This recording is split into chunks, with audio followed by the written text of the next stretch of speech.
Am I the asshole for bringing my dead father up in front of my mother's new husband? I'm so upset and I do not know if I'm in the wrong. I'm 27. My father passed away of cancer back in 2018 when I was 20. Last weekend, my mother remarried. I get along well enough with her new husband. He's a cool guy in general, treats me and my mother well.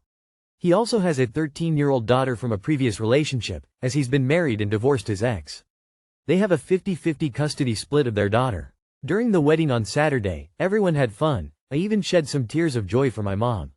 But Sunday, something shifted. My cousin asked if I am going to call my mom's new husband dad. I obviously said no. I already had a dad and was a fully grown woman by the time he came into my mother's life. After that comment, my mother and her sister pulled me aside and started yelling at me to stop bringing up my father in front of her new husband because he's jealous of a dead man? His ex is alive and they see each other every other weekend to pass the kid, but he's jealous of a dead man? I basically told them to get off me. That I do not do it deliberately, but my father had been my father for 20 years and naturally I bring him up sometimes in passing. Especially to my younger cousin who was only 7 when my dad passed away and barely remembers him. My aunt went into a whole tangent how my dad was important to me but is not important to anybody else anymore and I should let go and move on instead of talking about him because everyone else is. That, in turn, made me cry and I didn't speak to either of them for the rest of the day. Am I the asshole for bringing up my dad sometimes? Is it reasonable of my mother's husband to be jealous of a literal corpse? Not the asshole. This is straight up despicable behavior from your mother and aunt. No one gets to tell you to stop talking about your father, ever. Are you sure this is actually coming from the new husband? Or is it just coming from your mother? Regardless, it's disgusting to try and make you shut up, and even more so to say no one cares about your father. If your mother ever loved your father, she'd never allow that to be said. I wouldn't be able to look my mother in the eye again if I were in your position. Not the asshole, what the actual F? This is crazy, and anyone saying you should forget your dad because he's dead is loony. I am curious what your stepfather has to say about this. If he dies, does he want his child to forget about him?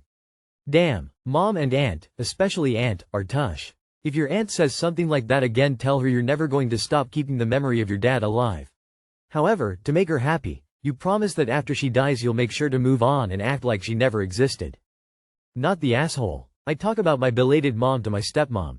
My stepmom hangs a pic of my mom on her wall. Know why? Because her husband, my dad, was married to her for 40 years when she passed away. She was important to us. Therefore, she's important to her as well. If someone told me my dad doesn't matter anymore, I absolutely lose my shit at them. Not the asshole. Your dad mattered, and it's okay to talk about him. Grief doesn't have a time limit, and your feelings deserve respect. Am I the asshole for expecting my husband to not have double standards for his kids versus mine? Am I the asshole for asking my husband to hold his 26-year son to the same standard that he holds my 21-year-old son and my daughter's 12-year-old son? My husband requires advanced notice of my son and grandson being at our house. My husband says it's for planning purposes, but when his son showed up unannounced and I asked him to please speak with his son about letting us know when he's coming, my husband told me, kids should feel like they can visit their parents, and that most parents would be happy their kid came to visit. Then he got angry, absolutely would not acknowledge that it's no different than what he asks of my son and grandson, and has now been giving me the silent treatment for several weeks. Your husband doesn't have double standards for his children versus your children. He has double standards for him and you. He gets to make the decisions. You don't. Why are you living this way? Your kids need to immediately be told they don't have to give notice to come by. If he raises hell, you raise it every time his son shows up. You are the asshole if you stay in this marriage to yourself and your children and allow this bullying. Several weeks? This man does not love you. You are a mandatory life accessory at best, a place to put his penis at worst. You're saying, our house, but he doesn't think it's your house. It's his house, so your kids need to give prior notice and his son doesn't because it's his home too by virtue of being his child. You're a quasi-guest, not the asshole, and he's giving you silent treatment to make you shut up and never bring up this matter again. If you apologize and make peace, you'll have your happy home and husband back, and you'll never bring up this partial treatment again. You are the asshole for staying with this man instead of leaving him to his son. Not the asshole but this dude? Why are you with him? Tell your kids to come over unannounced whenever they want.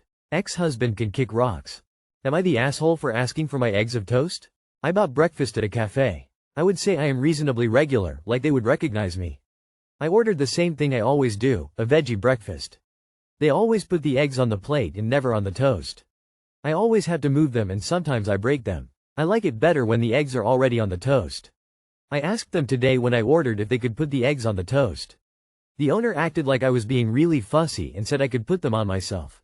Then I could hear her talking to the chef. Sometimes it gets a bit much. I got my breakfast and the eggs were on the toast, but I would never ask again based on her reaction. It kind of made me feel embarrassed and like I don't want to go there anymore for a while, which is disappointing because I like their breakfast. Was I the asshole for asking for the eggs on the toast? Edit. Just because this was asked a lot. The owner took my order because it's a small town and it's not unusual for the owner to help run the restaurant in this way. She was not only taking my order but other customers as well. It was around 6:30 a.m., so very early, not too busy, and there was the owner, one waitress, and the chef. If I was treated like I was fussy for such an easy request and I overheard the owner and chef talking negatively about me, I'd never go back.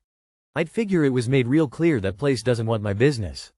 Not the asshole. FFS, if someone asking for one of the easiest and most basic things is a bit much, they're in the wrong line of work. You're not asking them to pick the arugula leaves out of a mixed salad. You simply, why wants eggs on a slightly different part of the plate? Not the asshole. Not the asshole. My boyfriend works in the kitchen of a breakfast spot and I just asked him if it was an unreasonable request and he said no way and they were being ridiculous to make a thing of it. Not the asshole. Once I went to a coffee shop, ordered my preferred drink iced latte with almond milk and sugar-free English toffee syrup. After I was done, the person behind me in line started going off how he doesn't like fake milk and he only wants real coffee, none of that gross gel stuff. Like he was going off for a solid minute, and in coffee line times, that's basically 20 minutes. The barista agreed with him and also hated on my drink. I decided to never go there again. I am type 1 diabetic and can't drink milk because it makes my body hurt. Not the asshole. That's really a very basic request and any place with decent service would do it for you. And talking about you like that to the kitchen and loud enough for others to hear. Girl, I used to be a server, so I'm a very generous tipper, and so for me to say this, it has to be egregious. I wouldn't tip somebody like that. A big fat 0 I'd walk out and the tip line would say, don't talk crap about regulars who make very minor requests. Find a breakfast place where eggs on toast isn't a bit much. Not okay. I feel like breakfast is the most customizable meal. You get to say crispy bacon or not crispy, eggs cooked a zillion ways, the type of bread for toast, etc. Your ask was not unreasonable. They were oddly rude about a regular customer. Not the asshole. Am I the asshole for not allowing my sister to come live with me and my husband?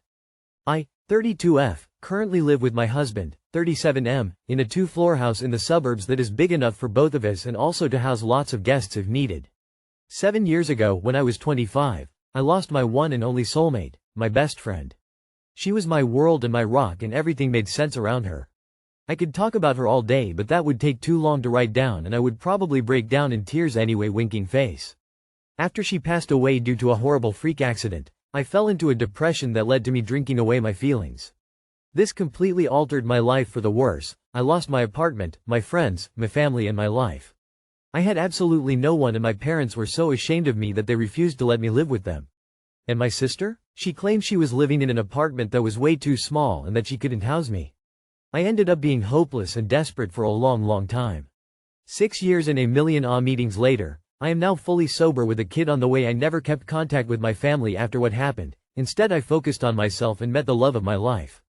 Fast forward to a month ago, my sister found my new number via an old friend and contacted me asking if she could stay at my house for a while.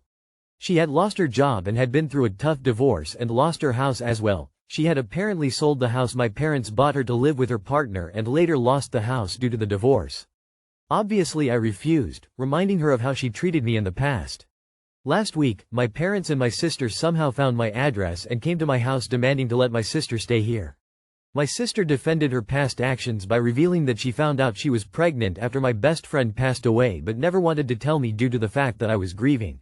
She also didn't want me to stay at her place because she was scared that I would somehow push her into also being an alcoholic and harm her kid.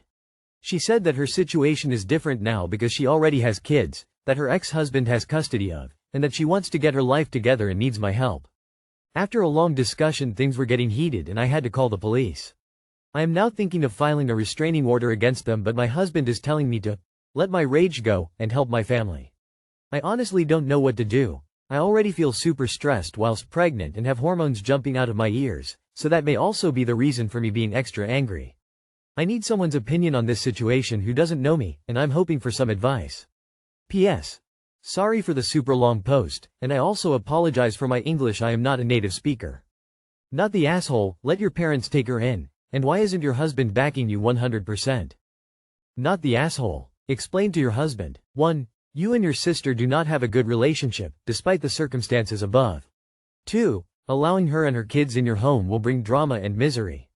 3. Your sobriety cannot take the strain. 4. You do not want the toxicity around your marriage and child. Not the asshole, your parents gave her a home that she mismanaged. You have a baby on the way and need the stability of a safe and comfortable home. Why can't she stay with your parents? Why isn't your sister moving in with your parents? Not the asshole, you have a lot of your plate getting ready to welcome your newest family member, and there's no way I would want a guest underfoot while trying to get through the early days of motherhood. Anyone who would deny you a room when you were so down and out most probably isn't going to step up and be helpful while you are recovering from childbirth. Your sister would be a hindrance, not a help. Not the asshole. Having someone live with you, who has been no contact with you for years, is bonkers. Remember, no is a complete sentence. You don't need excuses or reasons. You don't want her there. That's enough reason. And if your parents and sister harass you, you get a restraining order. Tell your husband if he lets them into your house you will leave and he can care for them, but you will not have them in your space ever again. In Ta.